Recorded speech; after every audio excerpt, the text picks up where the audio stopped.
인도네시아가 유로파이터 91 KF-X와 관련된 논란이 끊이질 않고 있습니다.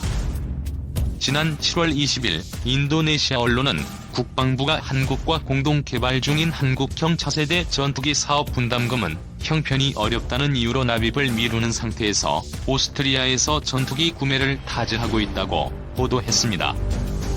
현재 인도네시아는 경제적인 이유로 5,002억 원의 분담금을 미납하고 있습니다. 보도에 따르면 프라보워 수비안토 국방장관은 지난 7월 10일 오스트리아의 클라우디아 테너 국방장관의 서한을 보내 오스트리아에서 운용 중인 15대 유로파이터 타이푼 Z 전투기 구매 의사를 전달했다고 합니다. 수비안토 국방장관의 메시지. 인도네시아 수비안토 국방장관은 서한에서 구매 의사를 보인 15대의 전투기가 에어버스 등과 법적 싸움에 직면한 사실을 알고 있다며 전투기 매각은 곧 인도네시아와 오스트리아 양측에 기회를 제공할 것이라고 밝혔습니다.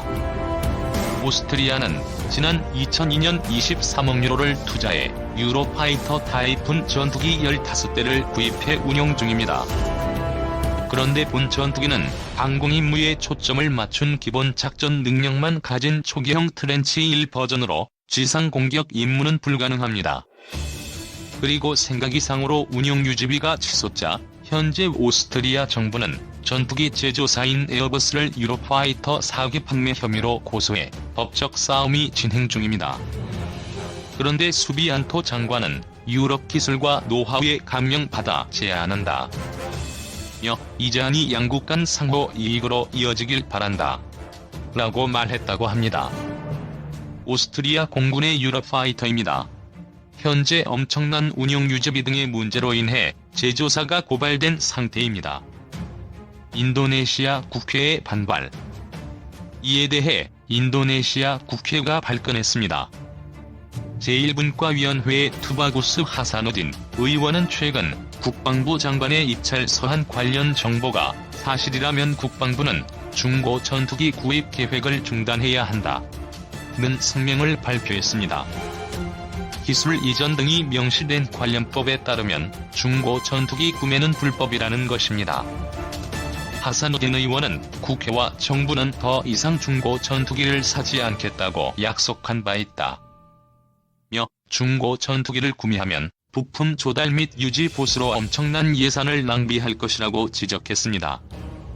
도대체 왜 이러한 일이 벌어지고 있을까요? 한국 공군 FA-50 성능 개량 연구 개시.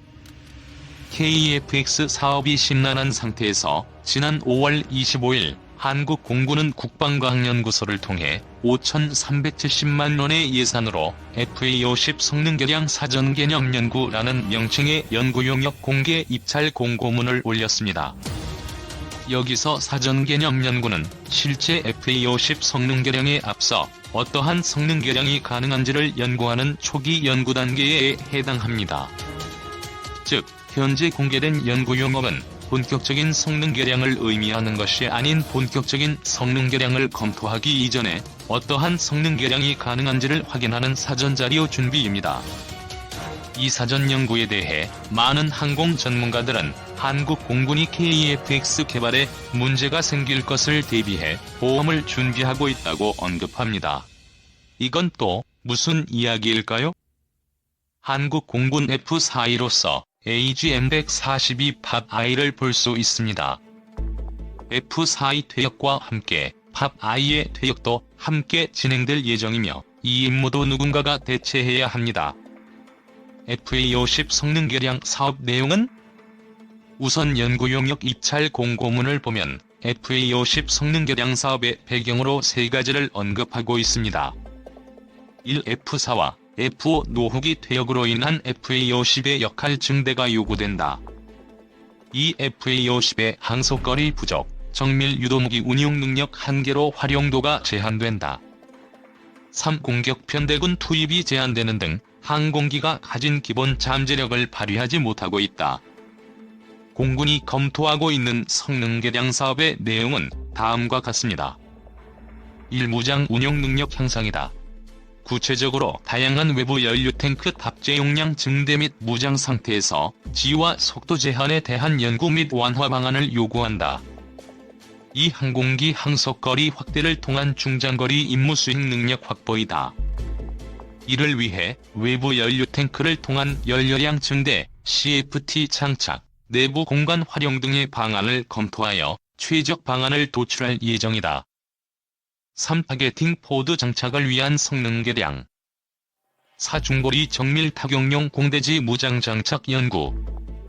5. PVR 운용 능력 추가를 위한 중거리 공대공 무장 장착. 카이가 독자 개발한 FA-50 블록 10입니다. 스나이퍼 타겟팅 포드 탑재로 인해 레이저 유도 폭탄 탑재가 가능합니다. 공군이 바라는 FA-50 성능 개량은? 한국 공군이 공개한 성능 개량 사업 검토 중에 상당 부분은 현재 카이가 진행하고 있거나 향후 검토 중인 성능 개량 방안을 담고 있습니다. 카이는 FA-50의 수출 경쟁력 향상을 위해 현재 420억 원의 자사 비용을 투입해 FA-50 블록 10 모델을 개발하고 있습니다. FA-50 블록 10은 강력한 대지 공격 능력 확보를 위해 미국 로키드 마틴의 스나이퍼 타겟팅 포드를 통합 장착하는 작업을 실시하고 있으며 2021년까지 완료될 예정입니다. FA-50 블록 20 개량 검토. 카이는 FA-50 블록 20 성능 개량 사업도 검토하고 있는데 그 방향성은 AIM-120 암람 운용 능력을 확보함과 동시에 항속거리 연장과 무장체계 강화를 포괄합니다. 항속거리 연장을 위해서는 미국 해군과 유럽이 널리 사용 중인 프로브 방식 공중급의 장치 장착, 현재 사용 중인 150갤런짜리 외부 연료 탱크 외에 추가로 300갤런급 외부 연료 탱크 운용 능력 확보가 고려되고 있습니다. 이외에도 동체에 CFT를 탑재하거나 복자형의 후방석을 제거하고 이곳에 연료 탱크를 장착하는 방안 등을 활용해 공중 채공 시간을 약 1시간 정도 늘리는 것이 목표입니다. 동체 상부에 CFT 연료 탱크를 탑재한 F-16 블록 52입니다. 기존 F-16도 성능 개량을 통해 CFT를 장착할 수 있습니다. 그러나 아직까지 검토에만 머무르고 있는데 블록 20형 개량을 위해서는 약 2천억 원가량의 비용이 소요되므로 카이의 자체 예산으로 이를 감당할 수 없기 때문입니다. 카이는 FA-50 성능 개량을 위하여 지속적으로 한국 공군에게 자금 지원을 요청했지만 지금까지 한국 공군의 반응은 상당히 회의적이었습니다. 막대한 예산을 투입해 F-16 전투기 성능 개량 사업을 진행하고 있는 상황에서 2016년 도입된 FA-50의 성능 개량은 아직 시기상조라는 것입니다. 또한 점차로 퇴역이 진행 중인 F-4와 F-5 전투기 도태에 따른 전력 공백은 F-35E 도입과 KF-X 사업을 통해 메울 예정인데 FA-50 성능 개량 사업에 예산을 투입하면 당연히 예산이 분산될 수밖에 없기 때문입니다. 이러한 상황에서도 지난 5월에 갑작스러운 FA-50 성능 개량 연구 용역 검토가 발표된 것은 그만큼 급박한 사정이 생겼다는 의미입니다. 누구나도 알고 있는 코로나-19 사태가 터진 것입니다. 한국 공군 F-35E입니다. 현재 40대 배치가 진행 중이며 공군은 추가로 20대를 원하고 있습니다. F-35E와 KF-X가 위험하다? 코로나-19 사태가 터지자 정부는 재난지원금 마련을 위하여 시급하지 않다고 판단되는 모든 사업에 대한 예산 삭감을 지시하였습니다. 그 결과 원래 올해 본격화될 예정이었던 F-35E 20대 추가 구매 사업이 개시되지 못하고 있으며 F-15K 성능 개량 사업도 링크 16 암호화 체계 개량과 모드 5 저가 10대 장비를 교체하는 수준으로 제한되었습니다. 원래 한국 공군은 F-15K의 최신 AESA 레이더와 디지털 ESM 장비, 보다 강화된 무장 운용 장착 등을 검토하고 있었지만 코로나-19 사태로 인하여 당장 시급한 분야만 개량하기로 결정한 것입니다. 한국 공군은 코로나-19 상황을 지켜보면서 F-35A 추가 도입 사업을 재개할 예정이지만 코로나-19 사태가 언제 진정될지 알 수 없어 상황 변화만 주시하고 있습니다. KFX 완성형 모형입니다. KFX 사업이 위험하다? 사실 진정한 문제는 KFX 사업입니다. 인도네시아 정부는 KFX 전체 개발비 8조 5천억 원 중 20%에 해당하는 1조 7천억 원을 부담하기로 했지만 2018년 연말까지 2,200억 원만 내고 분담금 지급을 멈추었다는 기사가 대서특필되었습니다. 인도네시아가 KFX 사업 분담금을 제대로 지불하지 못한 것은 2017년부터 지속적으로 인도네시아 경제 상태가 좋지 못했기 때문입니다. 특히 환율이 문제였는데 2018년 9월 5일 당시에 달러 대비 인도네시아 루피아화 환율은 1998년 아시아 외환 위기 이후 최고치인 14,927을 기록하였습니다. 이는 2018년 1월 2일 당시 달러 대비 루피아화 환율인 13,542에서 환율이 무려 10%나 상승한 수치임을 의미합니다. 당연히 인도네시아는 한푼의 달러가 아쉬운 상황이었기에 긴급하지 않은 모든 외화 지출을 동결하였고 그 결과 KFX에도 악영향을 끼침은 물론 사실 한국 이외에 돈을 지불받지 못한 해외 국가들이 많았습니다. 그래서 지난 2019년 9월 인도네시아 대통령이 한국을 국빈 방문했을 당시 양국은 KFX 사업의 재협상을 실시하였습니다. 당시 조코 위도도 인도네시아 대통령은 현실적으로 외화가 부족하다며 KFX 분담금 중 5% 축소 등 재협상을 요청하였습니다.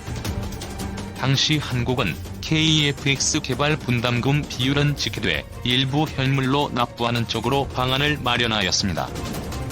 이를 반영해 방위사업청은 한국 공군은 물론이요 인도네시아제 CN-235 해상 초계기 4대를 도입한 해경 등의 CN-235 경수송기 수요가 있느냐고 긴급 수요조사를 수행하기도 했습니다. 한국해양경찰이 4대를 구매한 CN-235 해상 초계기입니다. 인도네시아에서 테스트하는 장면이기에 꼬리날개에 인도네시아 국기가 임시로 그려져 있습니다. 국방장관 교체와 코로나-19 사태. 인도네시아는 그래도 나름 성의를 보여 2020년 1월 2일에 1,320억 원을 송금하였습니다. 물론 미납금이 상당히 남은 상황이었지만 카이나 한국 정부는 인도네시아 경제 상황이 안 좋은 상황에서 나름 최대한 성의를 보여준 것으로 평가하고 있습니다. 그러나 골치 아픈 사건이 이어졌습니다. 최고의 문제는 코로나-19 사태이지만 그전에 국방장관도 문제가 되고 있습니다. 인도네시아 국방장관 문제를 알기 위해서는 인도네시아의 현직 대통령 조코 위도도와 프라보워 수비안토 국방장관의 복잡 미묘한 관계를 알 필요성이 있습니다. 여기서 수비안토 국방장관은 앞서 언급한 오스트리아 유로파이터 도입을 언급한 그 문제의 국방장관입니다. 둘은 인도네시아 대통령 선거에서 2번이나 맞붙은 숙적으로서 지난 2019년 4월 대선에서 조코위 대통령에게 또 다시 패배하자 프라보워는 선거 불복 소송을 제기하며 맞섰습니다. 인도네시아 조코위 대통령과 프라보워의 지하철 단독 회동입니다. 이것 때문에 한국은 엄청 엿을 먹고 있습니다. 하지만 2019년 7월 양전은 지하철 단독 회동을 통해 외견적으로는 화해했으며 조코위 대통령은 과감한 정치적 화해 의사 표시로 프라보위에게 국방장관직을 제안했고 이를 2019년 10월에 수락하였습니다. 문제는 이때부터 불거지기 시작하였습니다. 그는 대우조선해양이 추가 수출한 세척의 잠수함 도입 계약을 거부함 현재까지 계약이 이루어지지 못하고 있습니다. 물론 KFX 사업도 문제가 많다며 분담금 지급을 자꾸만 지연했던 것입니다. 여기서 프라보워 국방장관은 보수적인 색채가 강하고 대선 공약으로 자주국방, 특히나 독자적인 잠수함 건조를 주장하는 보수적인 정치인입니다.